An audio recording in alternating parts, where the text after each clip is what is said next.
Tidak punya yang lain, tidak punya tugas yang lain.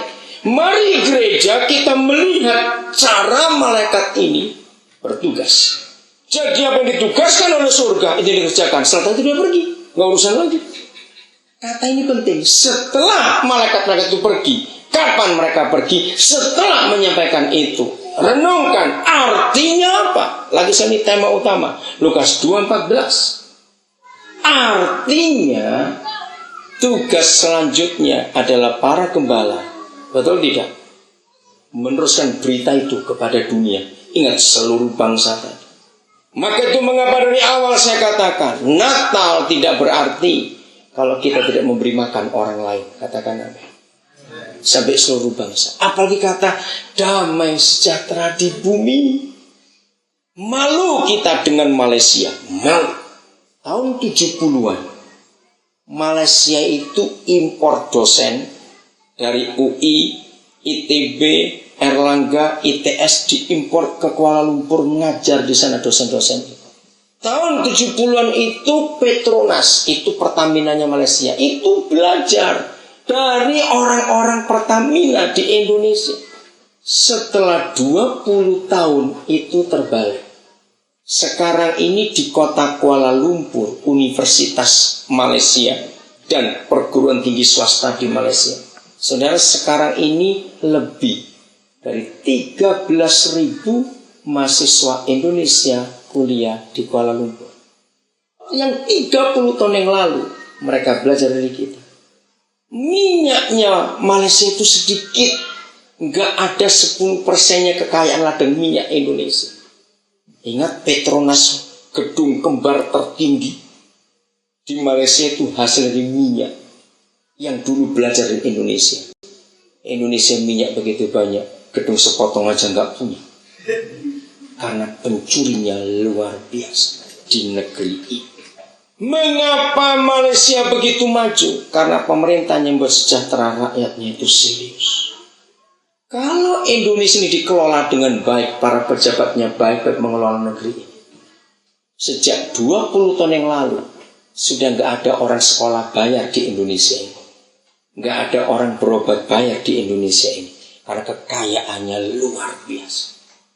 Maka itu, kalau gereja tidak bisa membuat umat itu damai sejahtera, percuma ada gereja di tanah ini.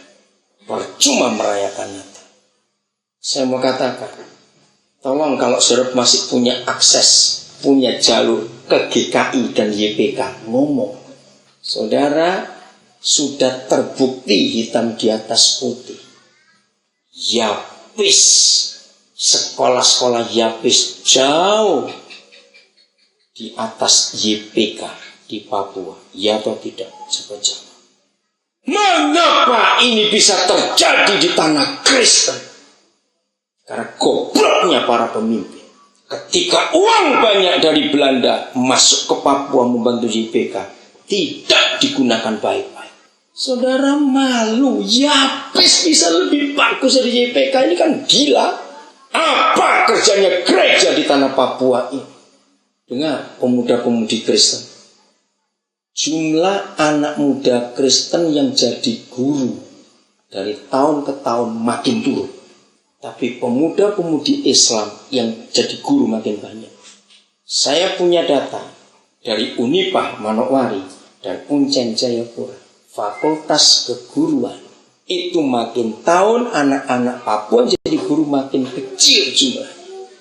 5 tahun yang akan datang sudah gak ada lagi guru Kristen di tanah ini. Karena anak muda Kristen gak mau jadi guru, maunya jadi artis semua. Itu gobloknya minta ampun. Jangan tertawa, saudara. Ini memalukan. Maunya ke Jakarta.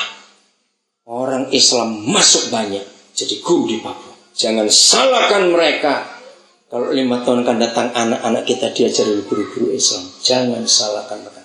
Karena gereja goblok. Kiranya Natal tahun ini membuat kita bertobat. Bahwa Papua sedang hancur. Gereja sedang hancur. Lihat fakta. Data angka perceraian orang Kristen di Papua dari tahun ke tahun meningkat.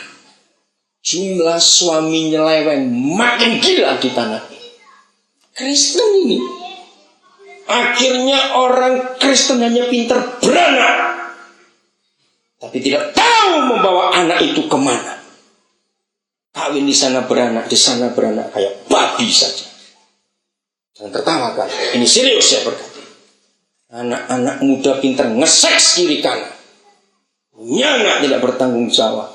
Tolong rekan-rekan gembala, korbankan kebenaran di Papua. Kok tidak hancur negeri ini? Ya habis dah. Bukan saya iri hati, tidak. Susu ini cambuk buat gereja, betul tidak? Mengapa sekolah Kristen nggak bisa memberi jawaban atas rakyatnya sendiri? Mengapa harus sekolah Islam memberi jawaban? Lihat demo anak-anak SMA YPK bulan yang lalu. Kenapa mereka demo di pihak? Karena mereka nggak ada guru. Mereka mau pintar. Kemana guru-guru Kristen ini? Jumlah dosen Kristen pun makin berkurang. Di Uncen dan di Unipa, saudara. Terus dosen Islam maju. Jumlahnya makin banyak. Lagi saya tidak salahkan mereka.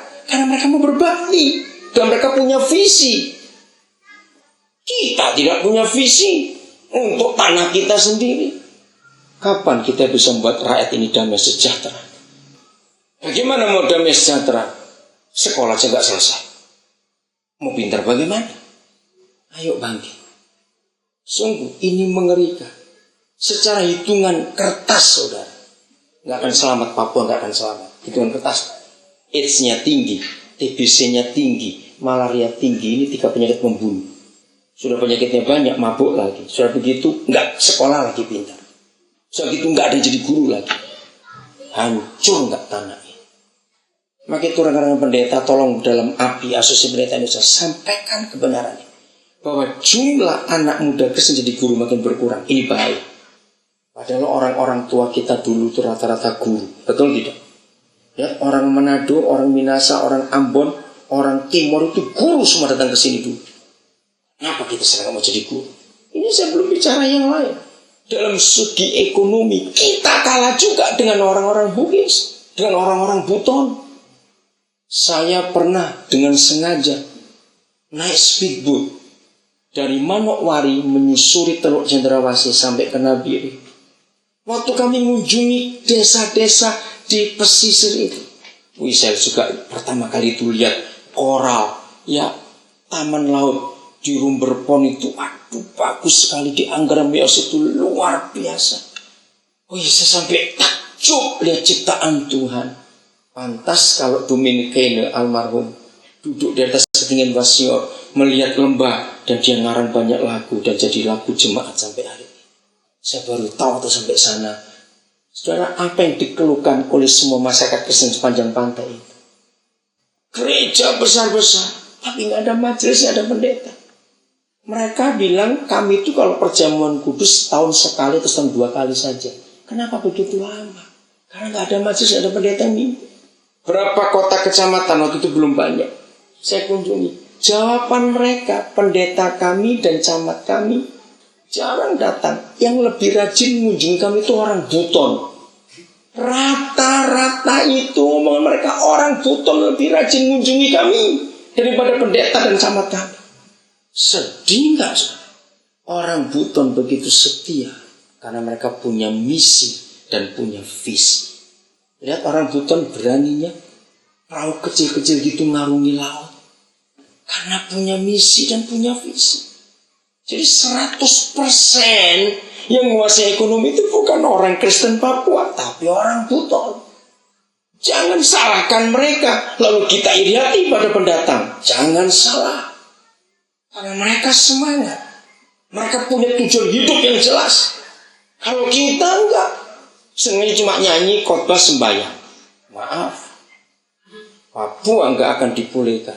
Kalau gerejanya pintar nyanyi khotbah sembahyang, terus rapat lagi. Hobinya pendeta majelis rapat saja, maaf. Kita harus memikirkan ini. Supaya waktunya Papua dibangkitkan. Untuk berdiri pada posisi yang Tuhan tetapkan sejak awal dunia ini dijadikan. Jadi tema ini gak cuma kemuliaan bagi Tuhan di tempat yang maha tinggi, tidak cuma tema, tapi lanjutkan damai sejahtera di bumi di antara manusia yang berkenan kepada. Ayo kita buat damai sejahtera di bumi ini, di bumi Papua.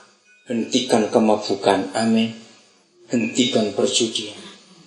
Apa susahnya pemerintah buat perda? Apa susahnya? Toh tanah sendiri. Mari kita menghampiri